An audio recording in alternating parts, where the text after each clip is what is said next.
So welcome again, everyone.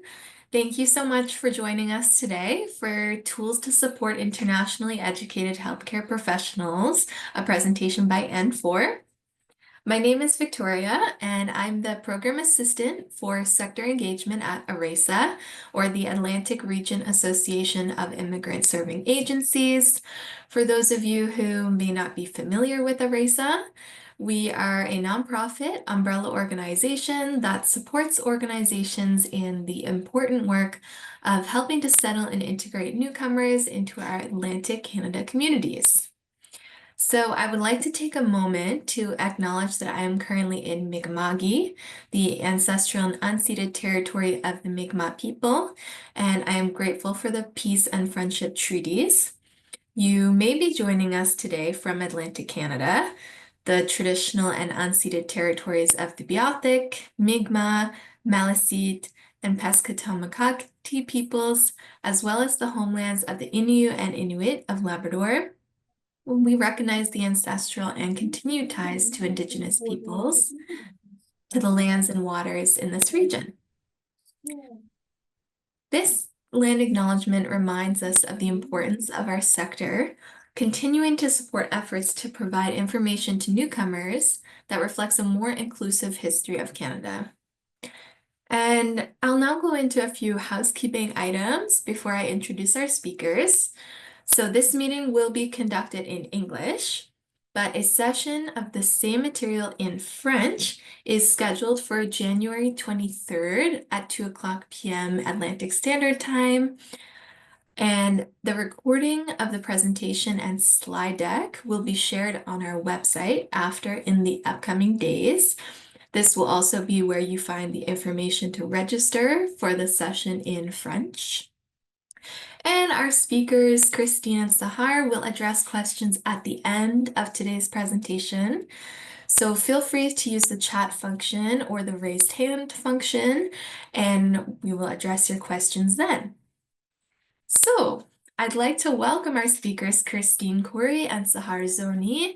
We're very happy to have you both here with us today to share these tools developed by the National Newcomer Navigation Network, or N4.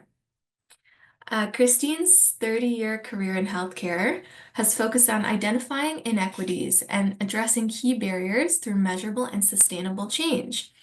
She holds a Bachelor of Science in Nursing and a Master's in Health Administration. Her work to ensure equity for Syrian refugees led to a passion for raising awareness of the barriers faced by newcomers within the healthcare sector. She co-designed the formation of N4 to enhance the capacity of healthcare professionals to assure equity for newcomers through knowledge mobilization and pan-Canadian and intersectoral collaborations. And Sahar has a master's and doctorate degree in pediatrics from Alexandria University in Egypt. She has 25 years of clinical experience as a clinician, lecturer, and researcher at El Shat by Pediatric University Hospital, Egypt. During that time, she managed the pediatric intensive care and renal units. She then worked as a pediatric nephrology specialist at Nottingham City Hospital in England. And upon completion of her Master of Health Administration at University of Ottawa, Sahar led roles in quality improvement and patient experience, including building the hospital's participation in the Solutions for Patient Safety program. Sahar built upon her experience in evaluating and documenting CHIO's efforts to promote equity for its Syrian refugees to co-design the development of N4. She now leads the N4 team in reaching their goals to create a national network aimed to improve the experience of newcomers in navigating Canada's complex health and social services. So, Christine and Sahar, after that great introduction, the floor is yours. I'll hand it over to you. Thanks so much, Victoria, for that kind introduction, and welcome to everybody who's attending. I hear there's lots of snow where you are, so I'm glad we can do all these virtual presentations, that's for sure. So I won't battle on, but we do have a poll that we were hoping to find out where you are coming from. So I think somebody from ARESA will launch that poll. just gives us a sense of which province you're from, or if you're outside the Atlantic region. It may help. We're planning to, if we have time, do a demo of a tool for you to use, and so it would help guide us on which province we might use more. Great. So I think majority are from Nova Scotia, and a few from Newfoundland, and then one person from New Brunswick. So welcome to everybody. Right.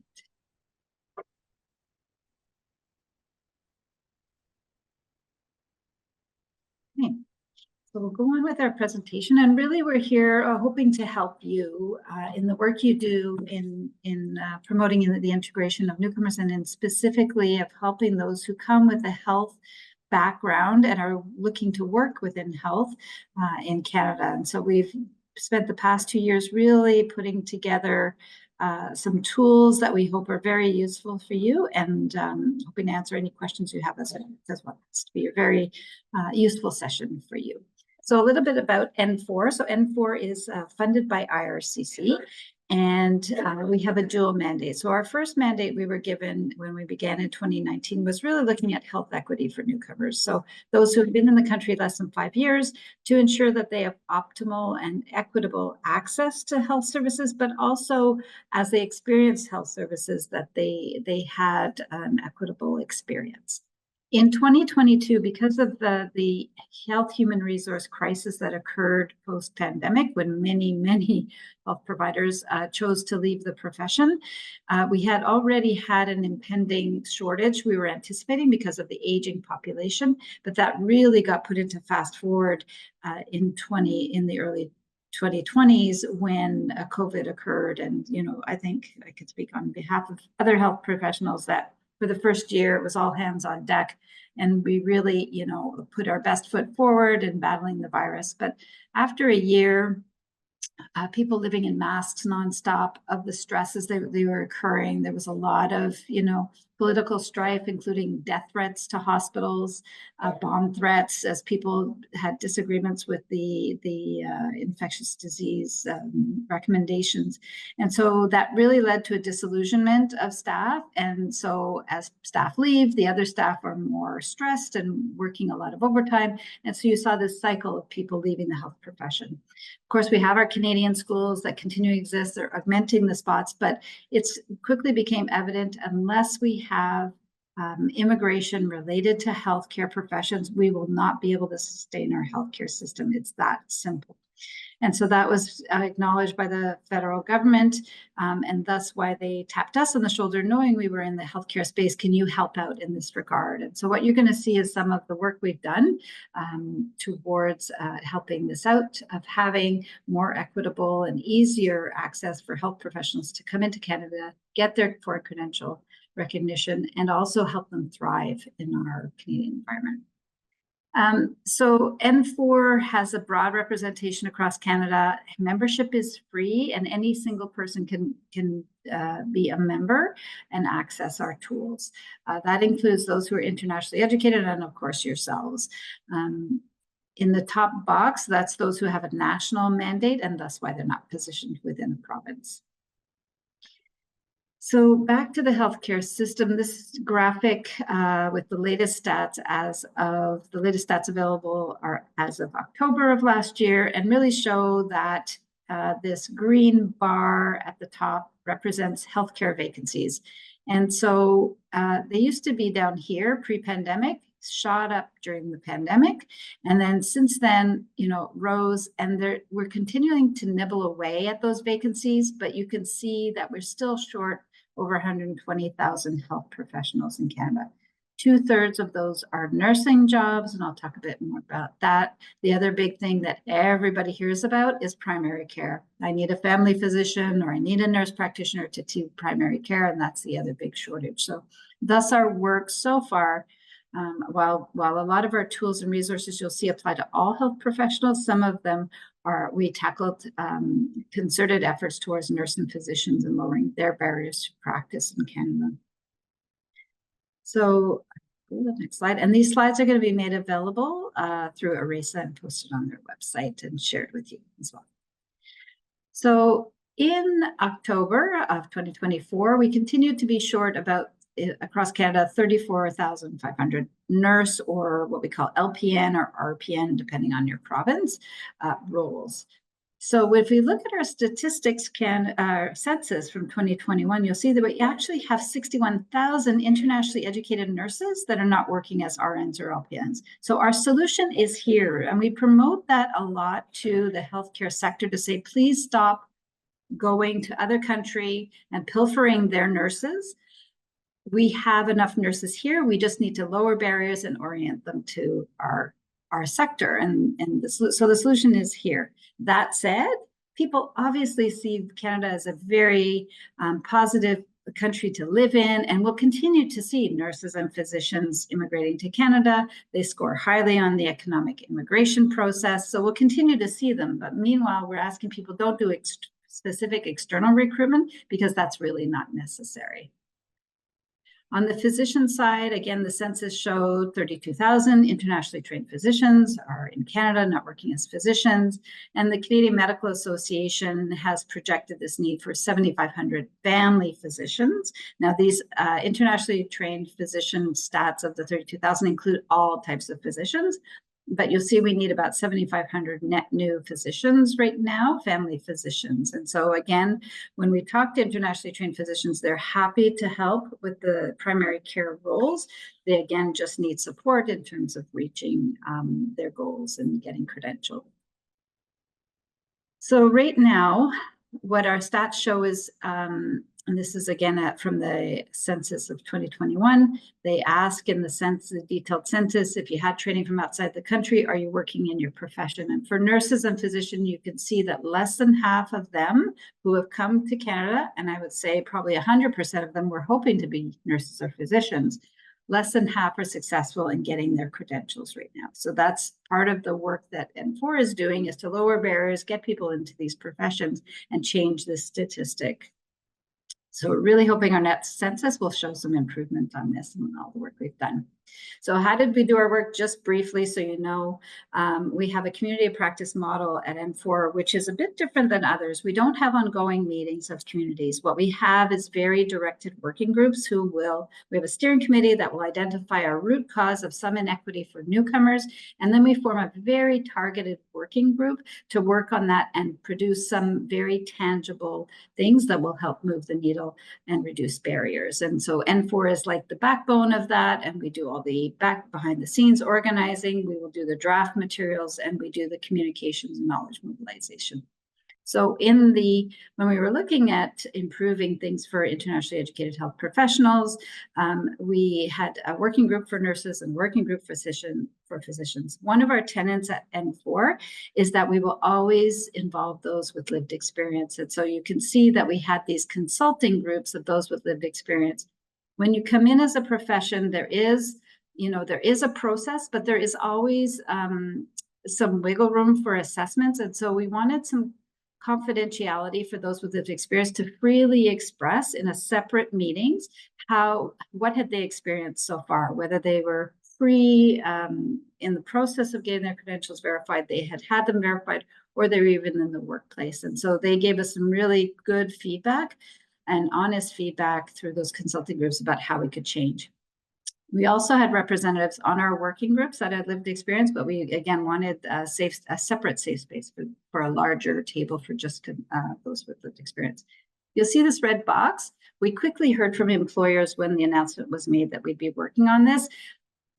Healthcare sector, especially hospitals, are desperate, especially for nurses. And so quickly we had these hospitals reaching out to us and saying, we need nurses. We'd be happy to have internationally educated nurses. Please help us, onboard them. And so we did a separate side project of interviewing 100 healthcare organizations across all of the different types of healthcare organization, from acute care to primary care to rehab and long-term care. And so we have an employer toolkit that was a result of that work that I'll share shortly. The working groups we really sought in order to have recommendations that will work and aren't superficial, like ease foreign credential recognition. We had working groups that had the key decision makers at the table, and you can see on the slides who made up both the nursing one and the physician based. So what did we do? As you know, many people do, we had a report here in February 2023 saying, what is the current state? What is the current barriers? And then we had recommendation reports. Okay, for physicians, which is this one called part of the solution, how can we tangibly change our system to reduce the bias within our system that would appropriately acknowledge the great wealth and experience that internationally trained physicians bring when they immigrate to Canada? And then we had a similar report for the nurses. So those are available on our website if you want to read in depth, so be it.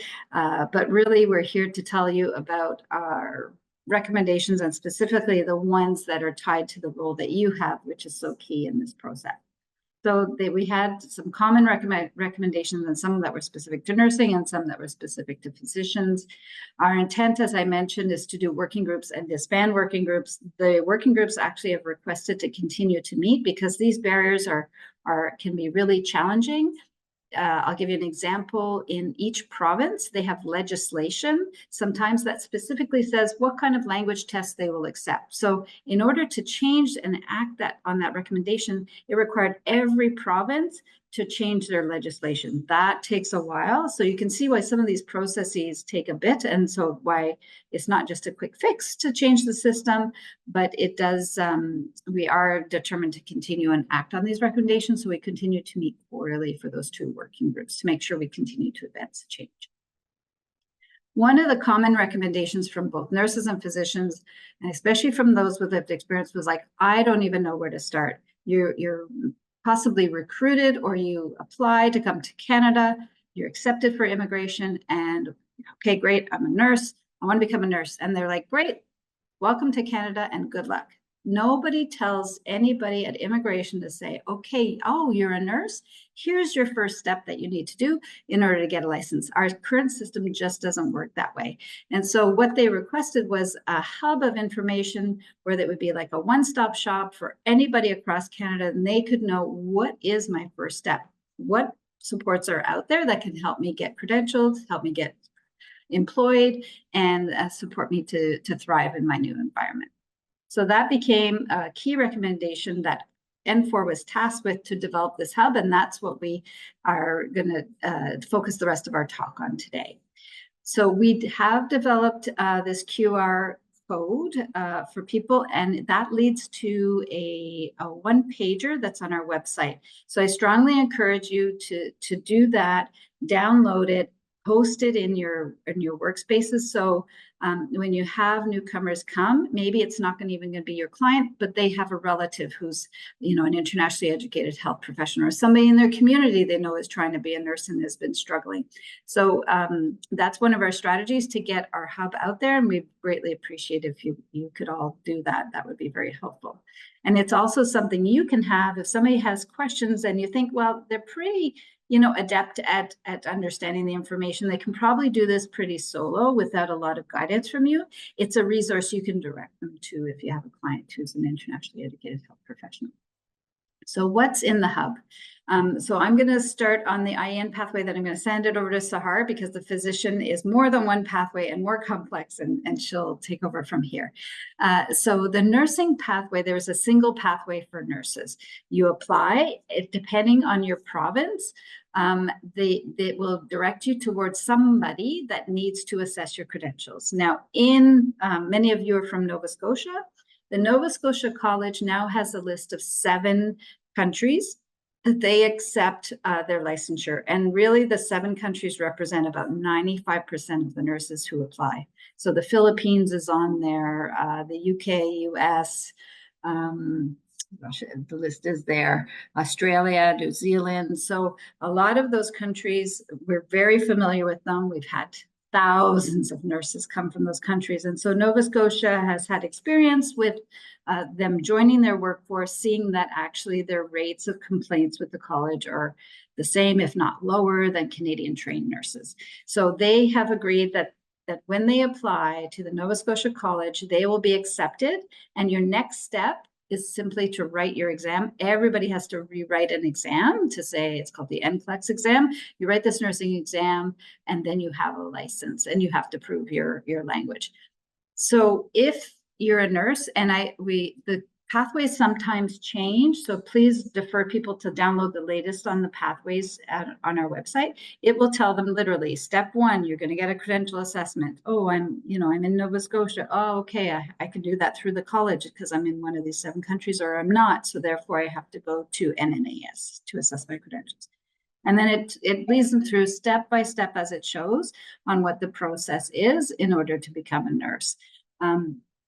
So we have other resources for them, but the simple first step for everybody is to understand their pathway. There are supports along the pathway that we'll explain to you, but the first step is always for them to understand the pathway.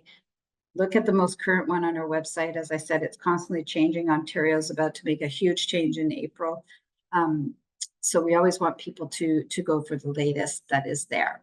So I'm going to hand it over to Sahar. I'm not sure if you have control over the screen anymore, Sahar. You can try and advance, and if not, request control again. Yeah. Yeah. Perfect. It should work now. Thank I'll you. hand over to Sahar.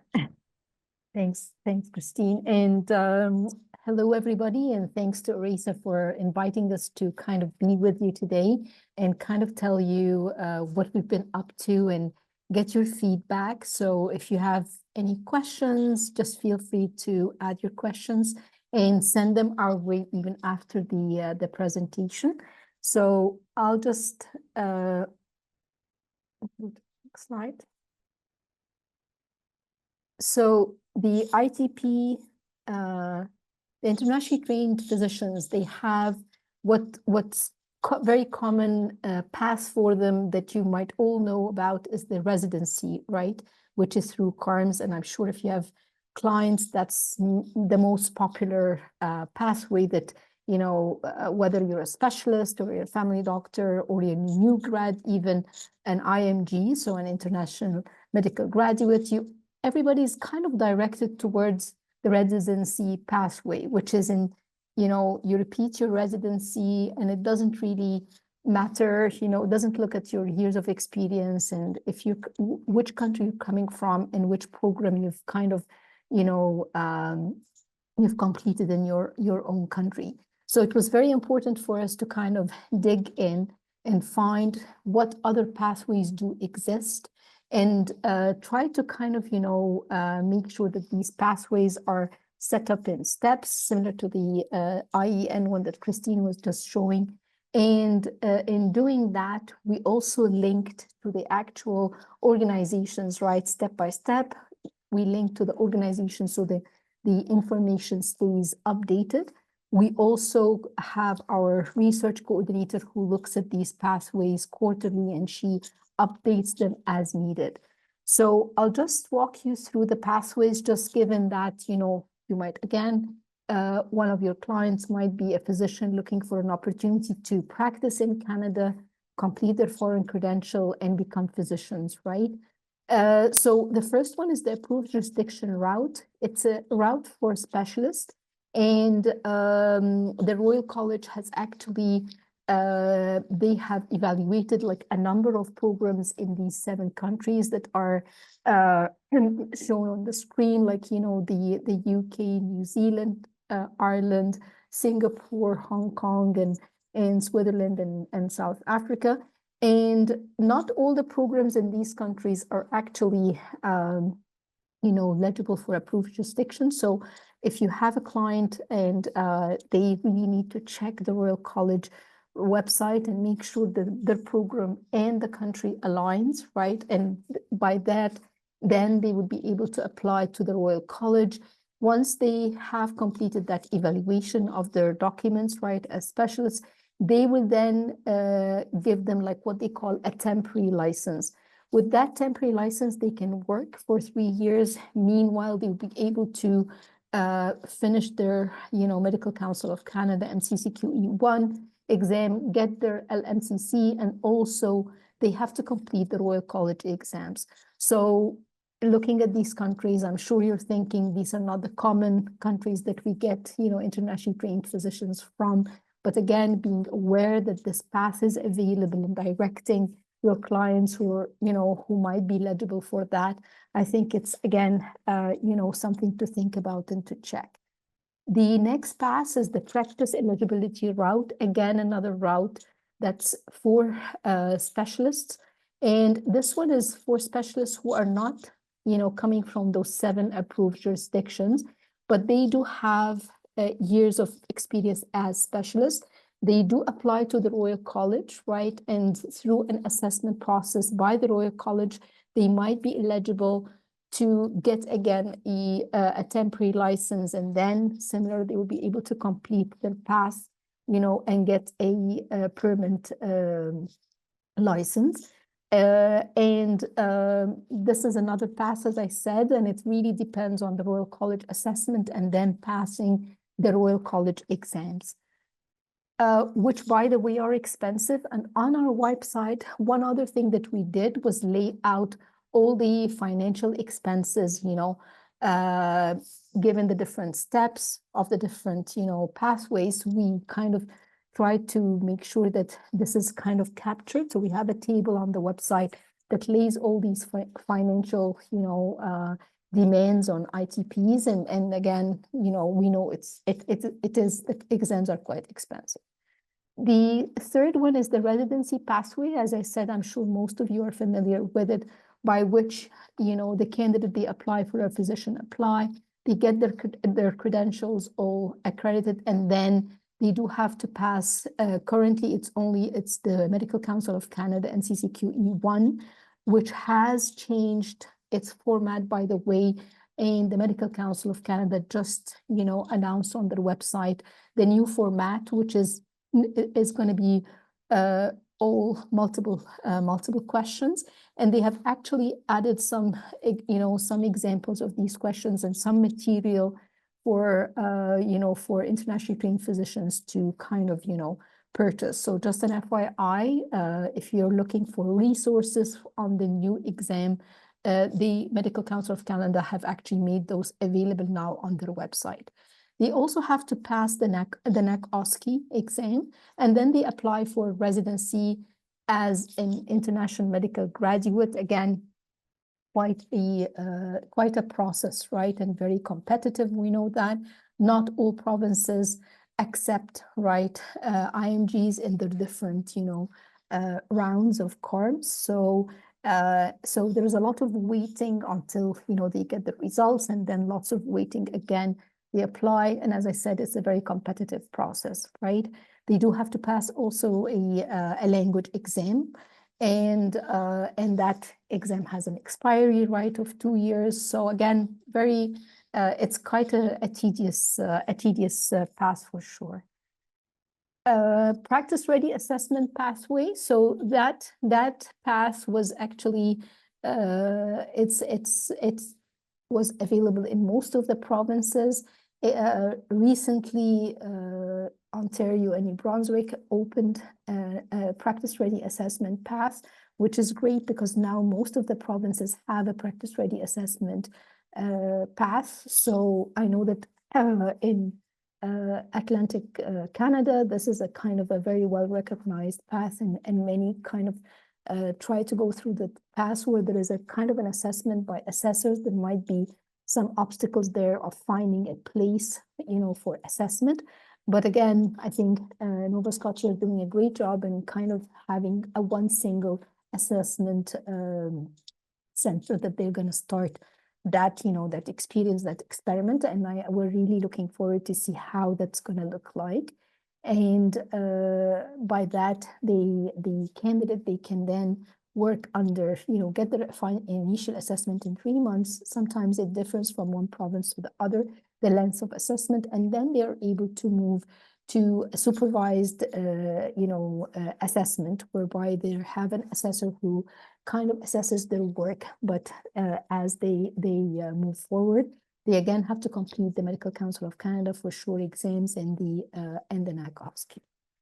The last one is the alternative pathways, and I know that its name is very misleading, I feel, because it's the pathway through the College of Family Physicians.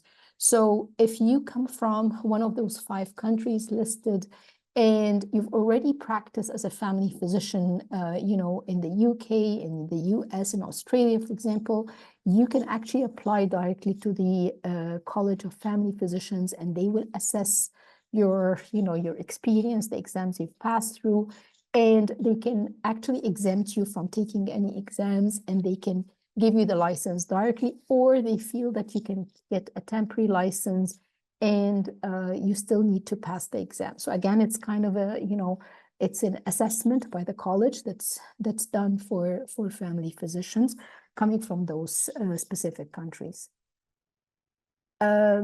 So that was really our work through the Community of Practice Working Group, Internationally Trained Physician Working Group, where we kind of brought together, as Christine mentioned, we brought together a representative from the Medical Council of Canada, from the colleges, from the universities, the medical schools, right, from the lots of the assessors, from CARMS, and the pathways is just one piece in the recommendations that we came up with. The second piece that we worked on was really working with the actual organizations, healthcare organizations, where the internationally educated healthcare professionals will be recruited. So we started targeting the HR departments in these health centers, and in doing that, we heard from them that the recruitment for internationally educated healthcare professionals is not easy, right? And we kind of, what we really heard is maybe developing a toolkit, right, would really make it easier for them. And that's what we've developed at N4. We've developed like a recruitment toolkit, and actually a checklist that they can use in the recruitment for internationally educated healthcare professions. Again, it's going to be for a short, training, or an observationship, or an internship, or an actual, for example, nurses, for example, doing the SPEP program. So, I mean, like, for different reasons, you can really recruit, right, internationally educated healthcare professionals. And we kind of update, again, this toolkit on our end. Our research coordinator is very keen on kind of updating this and making sure the resources are up to date, the links are all relevant. And if there are any other, links to resources, I invite you all to kind of go through the recruitment checklist and tell us if you find anything is missing. Kindly send it our way, and we'll be able to add that. So those were kind of the things that N4 developed, but we know there is a lot of valuable, resources out there that we could add, from partner organizations and from organizations across Canada. So we created a lot of resources. That was one of the things we did through research and through our working groups, through the support of our advisory committee, and the steering committee, the COP steering committee. So we started by adding the obvious, I would say, which is really, information around immigration, for example. You'll find information around that. We wanted also to make sure that they have information around navigation, for example, services. So you'll find we kind of, broke it down by nurses, by physicians, because those were kind of the two professions that we started working on, and others. And if you check our website, you will see that, for example, for Nova Scotia, we list the niche program as one of the, navigation supports that is provided through the health services. So again, check the website, and if you find we're missing anything for Atlantic Canada, kindly flip it our way, and we'll be more than happy to add it. Again, we're always adding ones that are funded by the government, supported, officially by the government, resources to that web page. We also had, because of the shortage in the healthcare sector, there was lots of initiatives, from the federal government, provincial and territorial initiatives. So we captured those. Again, making sure that if there are any financial supports, for example, that have been announced, any opportunities for, for advancing, or for example, for Nova Scotia, when they announced that they will, actually look at the nurses coming from those 7 countries and with a good standing, license in nursing, and they will actually integrate them into the system. So all these announcements and all of these initiatives, we capture them as important initiatives that, should be added to the resource hub, and we add them as they become available.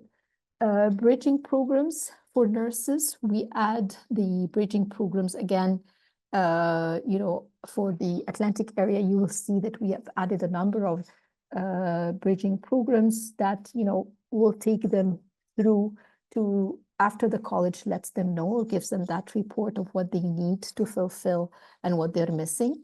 Physicians do not, internationally trained physicians currently do not have any bridging programs across Canada, so you won't find any for physicians.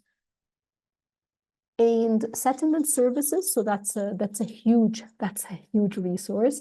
So you will see that we've added the IRCC, or the overarching IRCC website link, and we tried our best. If there is kind of, we know that iSense, for example, provides a number of programs, so we added those under Nova Scotia. But again, if you're aware of any other programs and that really stand out, we would be more than happy if you flip them our way to add them.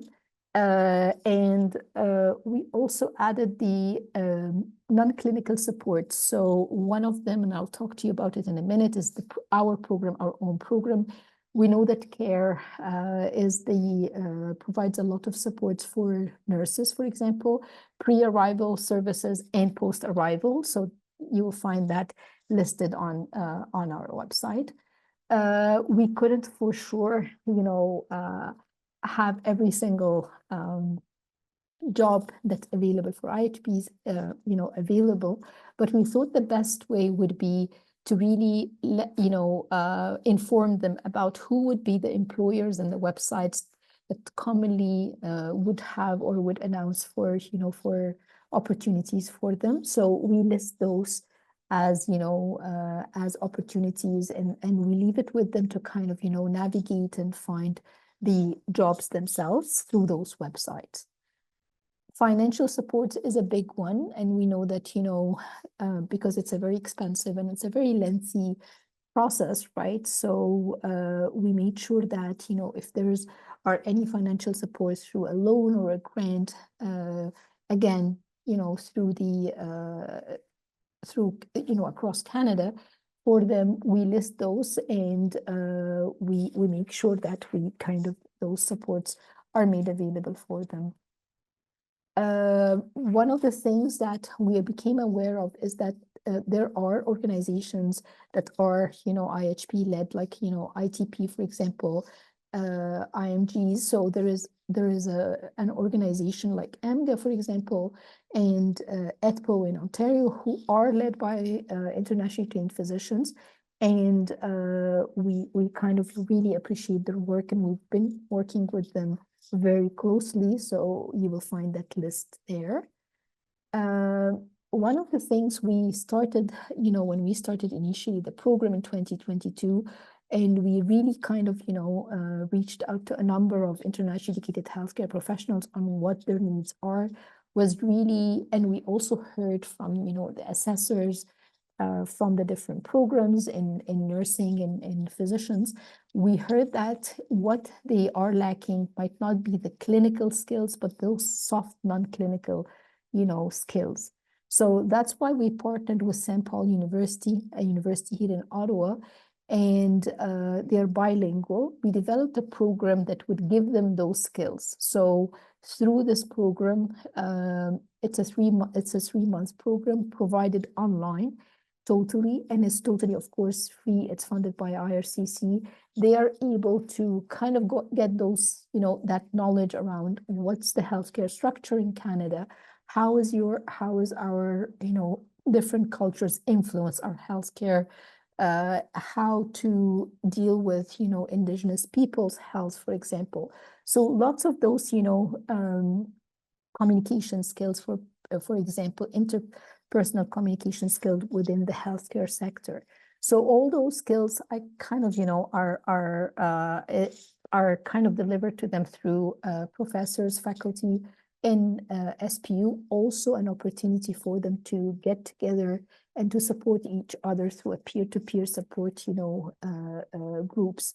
So the program, we're currently in our 9th cohort. So we've provided support to 3 French cohorts, and this is our 9th cohort, English cohort. They're starting actually next week, and we're hoping again to be able to open this opportunity in the spring for our 10th cohort. We usually kind of open pre-registration, and we send that through our newsletter, and we send it to organizations like ERASA, and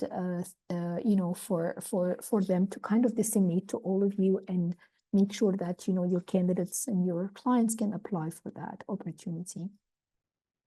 As you can see, we have to date we've supported more than 400, and with the 9th cohort we're going to be almost at 500 candidates, and they're coming from all over the world actually, which is kind of amazing how rich our IHP are coming from, and how all these languages and all this culture and knowledge and healthcare systems that they have actually contributed to, and they can actually bring all this to our Canadian healthcare system.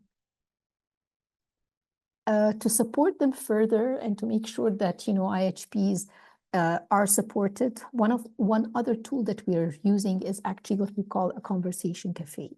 So in that, we are opening a space for them every month for an hour to meet with us and to meet with a speaker and to talk about a topic that they really want to it really would be of interest for them. For example, financial support. So we had one around financial support where we invited, organizations that provide them with financial support to tell them about what does it mean, what's a grant and what's a loan and what's the difference between all that. We will have in January, end of January, on January the 30th, we will have an ethicist who is going to join us from CHIO, and she's going to bring like some, like scenarios, some cases, right, where there is lots of issues to tackle around, culture and how to deal with those in an ethical perspective. So every month, we kind of on Thursday of the last Thursday of the month, we meet with them. We have a topic and a speaker, and we kind of, have that opportunity for them. We provide a lot of, webinars. So we provide 2 webinars a month, and we've been doing this for the last 6 years. So some of those webinars, when we got the new mandate, are now directed towards the needs of IHPs. So we're actually over 100 webinars, and we record all our webinars, and many of these topics, as I said, would be relevant to IHPs. We had, for example, we just partnered with Health Connect, which is a big project for YWCA, and they actually found that they can actually direct their participants in this program to a number of our webinars and actually a number of our e-learnings, and those would be kind of, part of their education, for example. So we tackle, as you can see, these are just some examples of the topics, and I just invite you to kind of, direct them to those resources.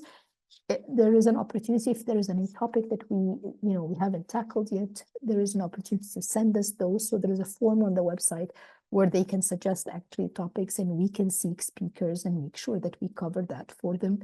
We have also a professional development series that we have put together around trauma-informed care, for example, around ethics-led discussion. So we have quarterly ethics-led events or learning events, and all these are kind of recorded. The didactics of that are recorded, and they can for sure IHPs can join us as you know, as attendees also. Our resource and e-learning libraries are a big part of N4's work. We have actually expanded that to make sure that the many topics, you know, in the resource and the e-learning libraries would be beneficial for IHPs and organizations and, you know, professionals like yourself, all who are, you know, who are supporting them. So I invite you again to kind of look at those.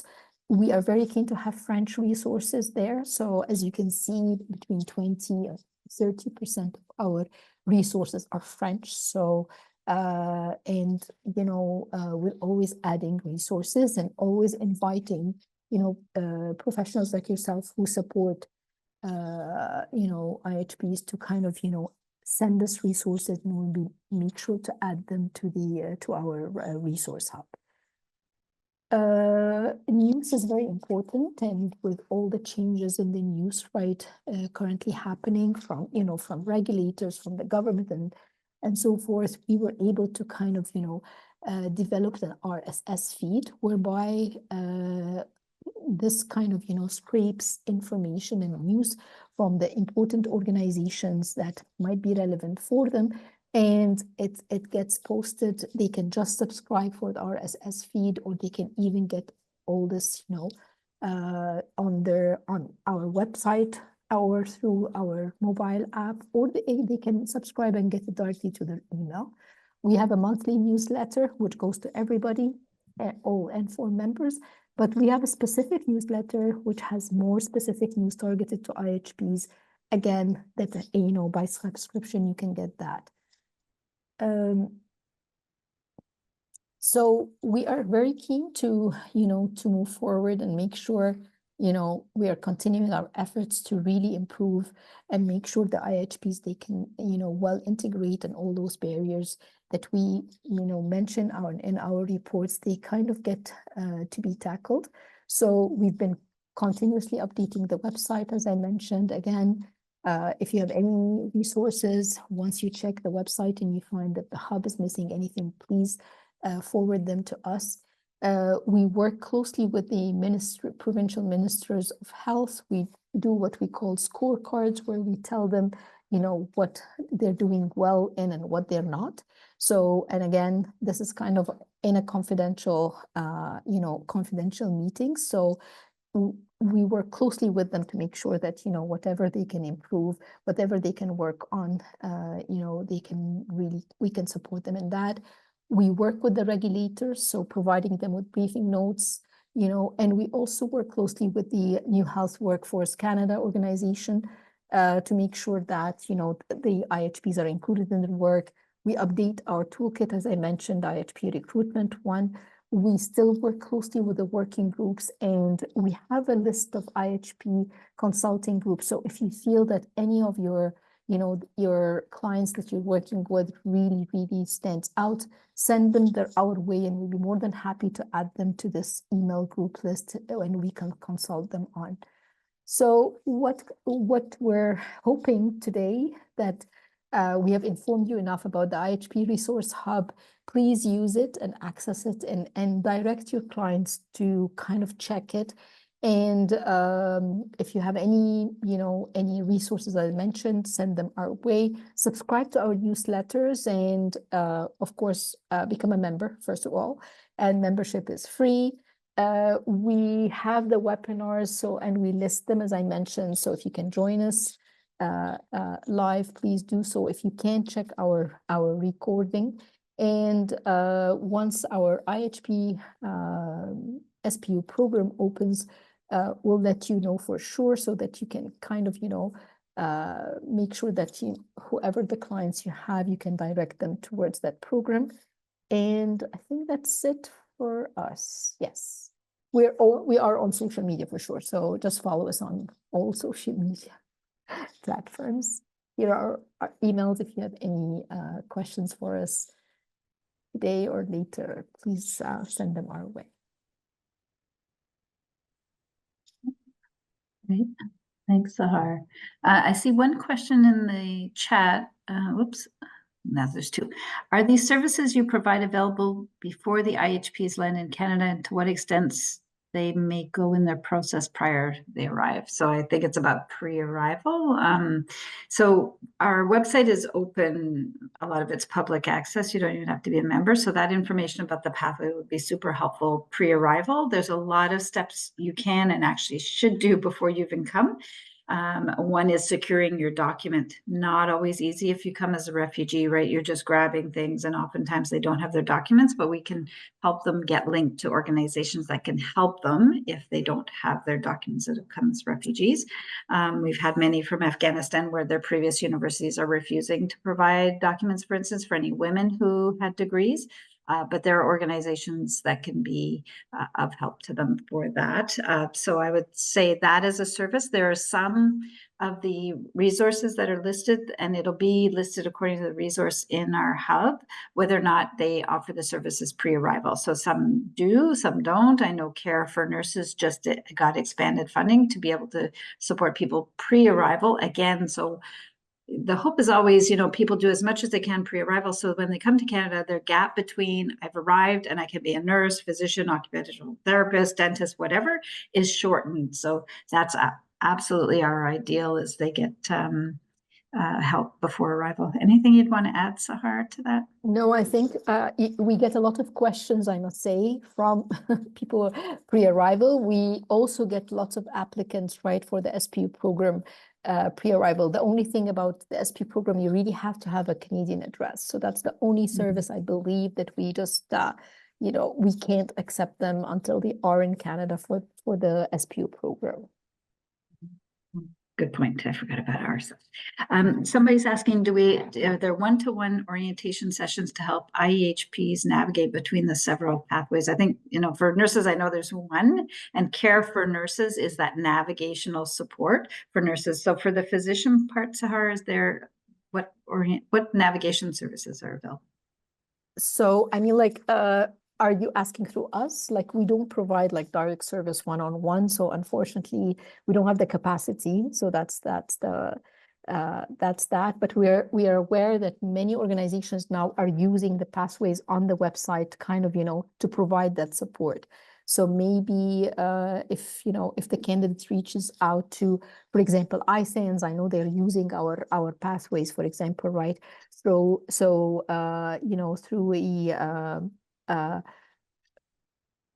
yeah, I think it has to be through the settlement services, right? But not through N4. Unfortunately, we provide the information, but we're not capable of doing direct service and sitting one-on-one with candidates, for sure. Yeah. And I would direct you, if somebody wants navigational support, so they would go to our hub. This is a live, I'm on our website now. So, if you're at our main page and then you go to the IHP Resource Hub and they need navigational support, so you click there. And then it would depend, are they a nurse? If so, which province? And if they're a physician, let's pick on Nova Scotia, since a lot of you are there, you'll click on that and you'll see that the niche program provides supports.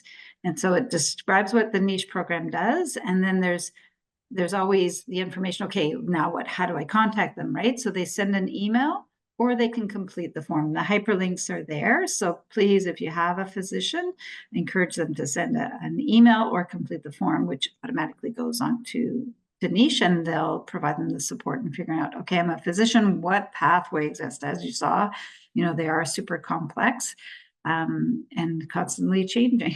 So please direct them to the services. If you don't see your province listed, it's because they don't have one. So you'll see, for instance, Newfoundland does not have navigational support for a service from their Ministry of Health that we're aware of. If you are aware of one, please send it our way. And we're actually meeting with Newfoundland on Monday to say, you need navigational supports. How are you going to help physicians? So hopefully we'll have something upcoming.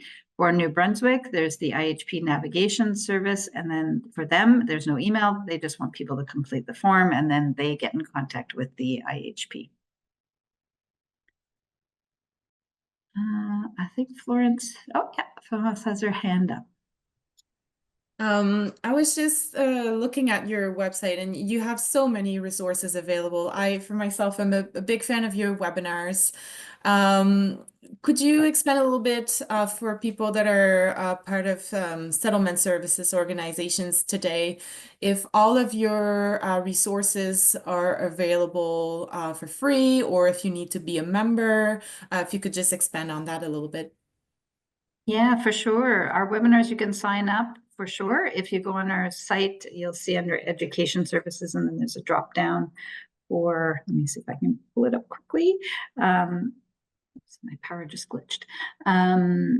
So if you're interested in our webinars, I would say sign up for our newsletter. And then you'll hear about all our upcoming webinars. We have a super interesting one coming up about vaccine equity. That's a really hot topic right now, especially during flu season. But our webinars are there. You have to be a member to access the recorded webinars, but upcoming webinars, they are listed there, and then you just sign up for them as you have interest. Here's the RSV vaccine, and then we have landscape. We have the legal aspects. We've got 2 lawyers that are coming to speak in February. We've got another one about co-design. That's the Trillium Health and Women's College have put together. So you would just click on the registration. So everything is free. The only money that comes into N4 is from IRCC. So everything is fully subsidized. I knew, having worked in the direct service, if you have to worry about registration fees or membership fees, it's just like crazy making, and you got to figure out if somebody will approve it or whatever. So please do feel free to access everything there.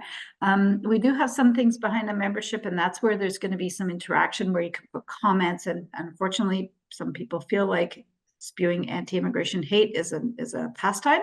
So that's why we ask for membership. But if we see that you're affiliated with ERASA, whatever organization, we approve you for membership. Now, some of our providers and IEHPs won't have a professional relationship. They'll be using Gmail or Hotmail or whatever.